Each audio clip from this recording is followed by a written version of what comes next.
medyo nasayangan ako kasi di ko na to magagamit, no? And don't believe na magagamit mo to.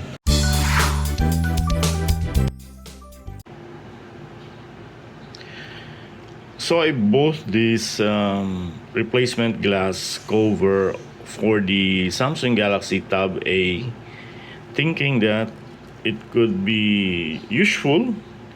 But when I open or remove the broken glass of this Samsung Galaxy Tab A, I discovered that the glass cannot, or the broken glass cannot just be easily removed from the front of the tablet without damaging the digitizer. The digitizer is this thin film that is the one communicating your touches on the screen to the main board of the tab.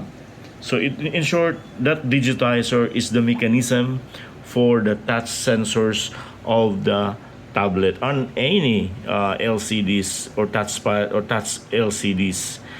Okay? So medyo nasayangan ako kasi di ko na to magagamit, no? And don't believe na magagamit mo to. Okay?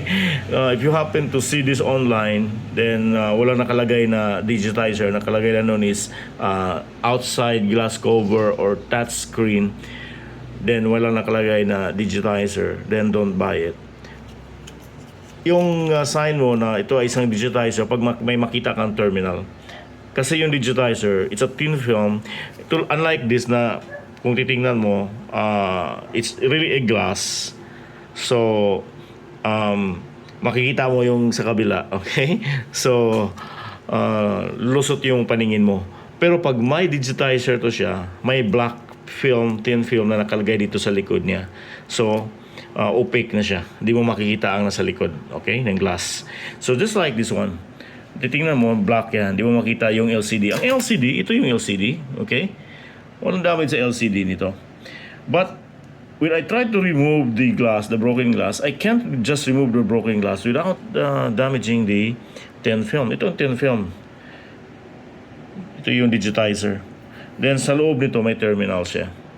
So I have to buy another one. I was looking for a digitizer or a glass front cover with digitizer, but I couldn't find one for this Tab A. What is available is a combo assembly composed of the glass cover, the front glass cover with digitizer, and the LCD screen. So wala akong magawa, so nag-order ulit ako, and it cost me about 1,600. This one, I bought this at around 600 or 800. Okay? So medyo masayang. I just keep this kung ano magagamitan ko niyan. Kasi I was also looking for any post or any video on YouTube regarding removal of the high or the replacement of broken glass cover for Samsung Galaxy Tab A. I couldn't find. What I found were replacement of the whole LCD assembly. So again, it's composed of the LCD screen, the outer glass, and the digitizer. So sa likod dito, kung makikita niyo, ito yung connection niya. So you have to remove this one, and also this one. You have to remove this one. This is the connector for the LCD screen. So these are the screws that you have to remove before you can pull this cover up so that you can disconnect the terminal here.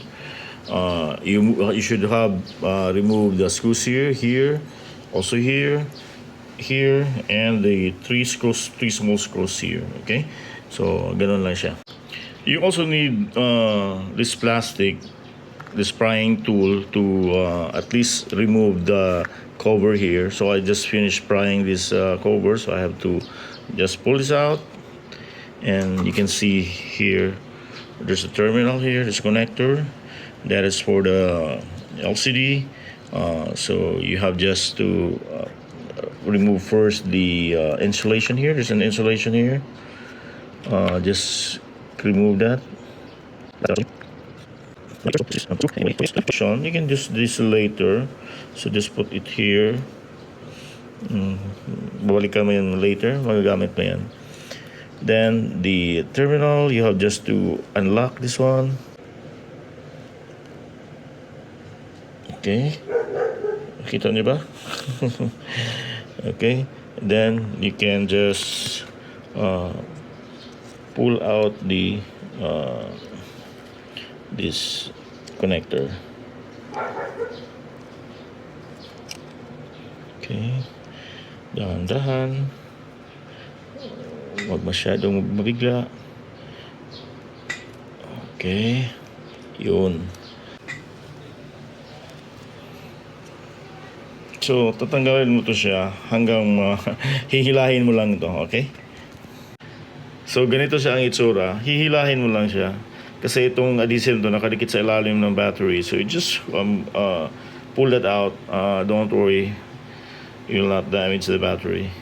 So ito na siya yung dalawa na ito, tatapo na lang to siya, and you can just replace later the adhesive for the battery inside, okay, or underneath the battery, okay? Although it would not look like this one, but at least you have put some adhesives. Since natanggal mo na yung dalawang adhesives sa battery, you can just remove the battery. Pwede mo na lang tanggalin to siya diretso, okay? Madali na lang siya. So later on, you can just put new adhesive here and also here on the other side.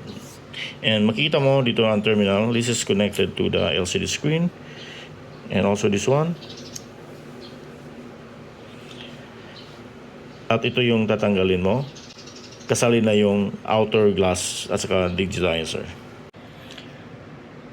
And also remove this tiny, I don't know what is this. It's a foam. This is used as an to cushion the cover.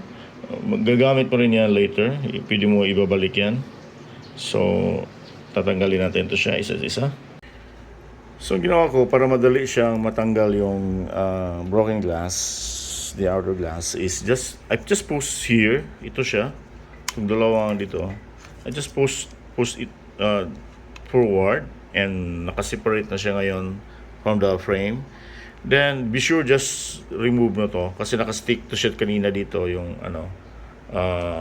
connector. So you remove that para siya matanggal din, okay?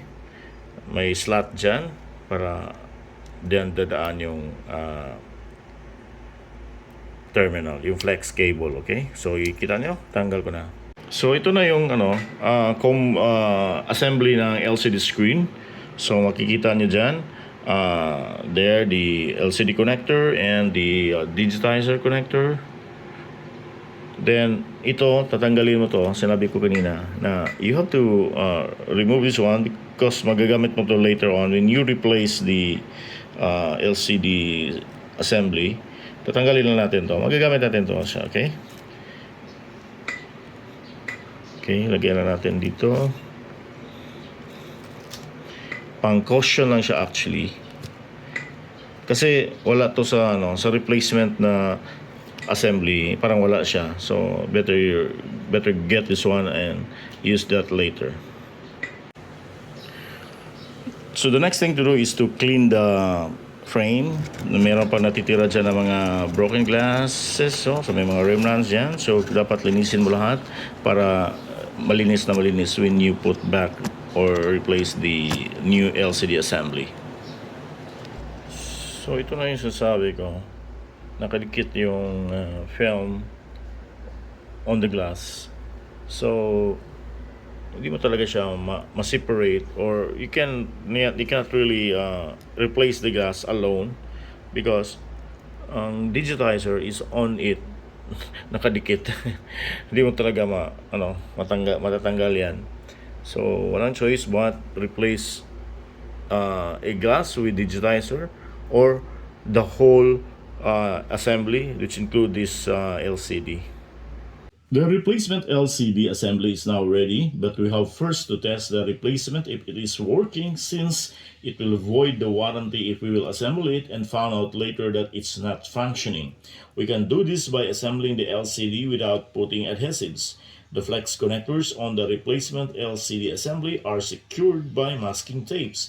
Be sure to insert the flex cable of the LCD into the slot on the frame. The LCD terminals are already connected, and put temporarily the cover of the motherboard and connect the battery. As shown here, the LCD screen assembly is functioning. Now turn it off and proceed putting adhesives to the frame, ensuring sensors and front-facing camera will not be covered by the tapes.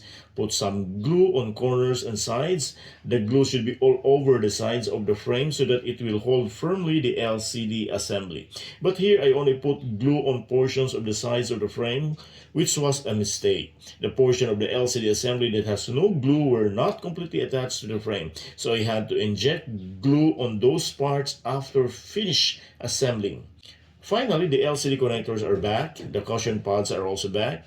Cover the motherboard. Put adhesives on the sides of the compartment for the battery. Return the support bracket for the battery and LCD terminals. And finally, restart the device, and it's good as new.